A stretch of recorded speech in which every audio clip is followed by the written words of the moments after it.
BTech അഥവാ bachelor of technology അതല്ലെങ്കിൽ BE അഥവാ ബാച്ചിലർ ഓഫ് എഞ്ചിനീയറിംഗ് കോഴ്സിനെ പറ്റിയാണ് നമ്മൾ ഇന്നിവിടെ സംസാരിക്കുന്നത്.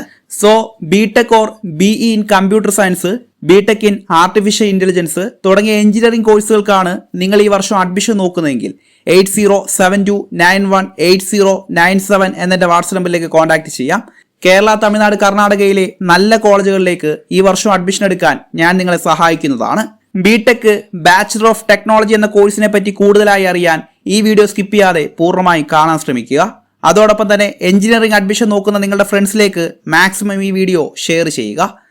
4 വർഷം ഡ്യൂറേഷൻ വരുന്ന ഒരു പ്രൊഫഷണൽ ഡിഗ്രി പ്രോഗ്രാമാണ് ബിടെക്. +1 +2 ഫിസിക്സ്, മാത്സ്, കെമിസ്ട്രി സബ്ജക്റ്റുകളിൽ മിനിമം 55% മാർക്കോടെ പാസ്സായ ഏതൊരു സ്റ്റുഡൻറ്റും ഈ ഒരു കോഴ്സ് പഠിക്കാൻ എലിജിബിൾ ആണ്. കമ്പ്യൂട്ടർ സയൻസിനെയും എഞ്ചിനീയറിംഗ് പ്രിൻസിപ്പലിനെയും കൂടി കമ്പൈൻ ചെയ്തു വരുന്ന ഒരു കോഴ്സാണ് കൃത്യമായി പറഞ്ഞാൽ ബിടെക്.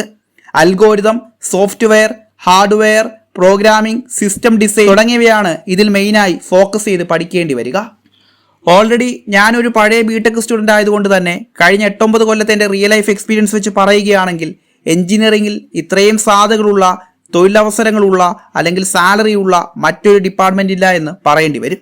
അതുകൊണ്ട് തന്നെ civil, mechanical, electrical, electronics, agriculture, biotechnology തുടങ്ങിയ മറ്റു ഡിപ്പാർട്ട്മെന്റുകളെക്കാൾ ഏറ്റവും കൂടുതൽ പഠിക്കാൻ ടഫായിട്ടുള്ള ഒരു ഡിപ്പാർട്ട്മെന്റ് തന്നെയാണ് ബിടെക് ഇൻ കമ്പ്യൂട്ടർ സയൻസും അതേപോലെ ആർട്ടിഫിഷ്യൽ ഇന്റലിജൻസും എന്ന് പറയാം.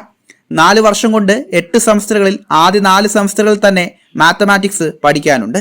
പിന്നെ C++, പൈത്തൺ തുടങ്ങിയ റിലേറ്റ് ചെയ്ത സബ്ജക്റ്റുകൾ കൂടിയും കുറച്ചധികം പഠിക്കാനുണ്ട്. നിലവിൽ BCA എന്ന് യൂട്യൂബിൽ ആരെങ്കിലും സെർച്ച് ചെയ്താൽ നമ്മുടെ വീഡിയോ തന്നെ ആദ്യം കിട്ടുന്നതുകൊണ്ട് തന്നെ ബിടെക് കമ്പ്യൂട്ടർ സയൻസിനെ പറ്റിയും ബിടെക് ആർട്ടിഫിഷ്യൽ ഇന്റലിജൻസ് ഡിപ്പാർട്ട്മെന്റിനെ പറ്റിയും ഒരുപാട് പേര് നമ്മളോട് ചോദിക്കാറുണ്ടായിരുന്നു. BSc കമ്പ്യൂട്ടർ സയൻസിനേക്കാൾ പഠിക്കാനുള്ള BCAയും BCAയേക്കാൾ പഠിക്കാനുള്ള ബിടെക്കും +2 കഴിഞ്ഞ സ്റ്റുഡൻസുകൾക്കിടയിൽ പ്രധാന കോഴ്സുകൾ തന്നെയാണ്. കേരളത്തിലെ എഞ്ചിനീയറിംഗ് കോളേജുകളിലേക്കാണ് നിങ്ങൾ ബിടെക്കിന് അഡ്മിഷൻ നോക്കുന്നതെങ്കിൽ നിർബന്ധമായും കീം എൻട്രൻസ് അറ്റൻഡ് ചെയ്തിട്ടുണ്ടാവണം. അതേപോലെ തന്നെ ഒരു എഞ്ചിനീയറിംഗ് കോളേജ് നമ്മൾ കേരളത്തിലെടുത്താൽ അതിൽ ഏറ്റവും കൂടുതൽ സപ്ലികൾ വാങ്ങുന്നത് എല്ലാ വർഷവും കമ്പ്യൂട്ടർ സയൻസ് പഠിച്ച സ്റ്റുഡൻസ് ആണ്. കാരണം പഠിക്കാൻ കുറച്ച് പ്രയാസമാണ് എന്നുള്ളത് തന്നെയാണ്. 4 വർഷത്തെ ഹാർഡ് വർക്കിന് പിന്നാലെ ഒരു കയറ്റം കഴിഞ്ഞാൽ ഒരിറക്കമുണ്ട് എന്ന് പറയുന്ന പോലെ തന്നെ മറ്റു ഡിപ്പാർട്ട്മെന്റുകളെ അപേക്ഷിച്ച് ഏറ്റവും കൂടുതൽ തൊഴിലവസരങ്ങളും സാലറിയും ലഭിക്കുന്നത് നിങ്ങൾക്കാണ്. രാജ്യം വിട്ട് മറ്റു രാജ്യങ്ങളിലേക്ക് പോയി വിസിറ്റ് എടുത്ത് ജോലി കണ്ടുപിടിക്കേണ്ട ബുദ്ധിമുട്ട് സിവില്, മെക്കാനിക്കല്, ഇലക്ട്രിക്കല് തുടങ്ങിയവരെ പോലെ നിങ്ങൾക്ക് വരുന്നില്ല. അതിനെല്ലാം പുറമെ കൊറോണ സമയത്ത് കണ്ട നമ്മൾ ഏറ്റവും വലിയ എക്സാമ്പിളാണ് സ്വന്തം വീട്ടിൽ വർക്ക് ഫ്രം ഹോം എടുത്ത് നമുക്ക് സ്വന്തം ബെഡ്റൂമിലിരുന്ന് ലാപ്ടോപ്പ് ഉപയോഗിച്ച് വർക്ക് ചെയ്യാം. അതും ഇന്റർനാഷണൽ ലെവലിലുള്ള യൂറോപ്യൻ രാജ്യങ്ങൾക്ക് വേണ്ടിയും വിദേശത്തെ സാലറിക്ക് വേണ്ടി നമ്മുടെ നാട്ടിലിരുന്ന് നമുക്ക് വർക്ക് ചെയ്യാനും പറ്റും എന്നതാണ് IT ഫീൽഡിന്റെ പ്രത്യേകത. IBM, Intel, Google, Microsoft, Tata, Infosys, TCS തുടങ്ങിയ ഇന്റർനാഷണൽ കമ്പനികൾ തന്നെ ഇന്ന് നമ്മുടെ നാട്ടിൽ ഇടം പിടിച്ചിട്ടുണ്ട്.